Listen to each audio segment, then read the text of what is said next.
आजच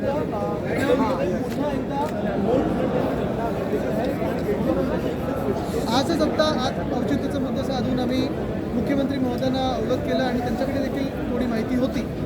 दुपारी एक बोट उलटलेली आहे, मला वाटतं एलिफंटाकडे चाललेली होती.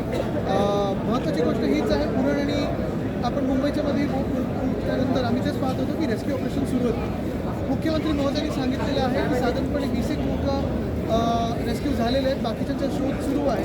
ईश्वरचरणी आमची हीच प्रार्थना आहे की सगळेच सुखरूप सापडावेत आणि सगळेच वाचावेत ही आमची आता प्रार्थना. नियम कुठलेही पाळले जात नाही, सेफ्टी जॅकेट नसतात, बघा हे सगळं चौकशी वगैरे आम्ही नंतर मागूच, याच्यावर चर्चा होईल, मला उद्या देखील चर्चा होईल. आज पहिली आपली प्राथमिकता हीच असायला पाहिजे आणि मनोमन प्रार्थना हीच असायला पाहिजे की जे कोणी त्याच्यात प्रवासी होते ते वाचले पाहिजे.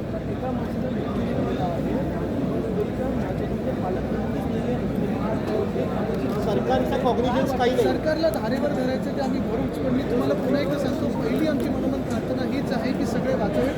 एकाचा मृत्यू झालेला आहे, आपण आता आम्हाला सांगितलेलं आहे. हाऊसमध्ये देखील आम्ही विषय घेतला, उद्या देखील घेऊ, थोडी माहिती आल्यानंतर आम्ही घेऊच. त्याचसोबत आत्ता आम्ही सगळ्याच आमदारांसोबत दीक्षाभूमी इथे जात आहे, कारण आपल्या सर्वांना माहिती आहे की गृहमंत्र्यांनी, केंद्राच्या गृहमंत्र्यांनी जो महामानव डॉक्टर बाबासाहेब आंबेडकरांचा अपमान केलाय का, हा देश कधीही तो अपमान सहन करणार नाही. त्याच्या विरोधात आता आम्ही दीक्षाभूमीला जात आहोत.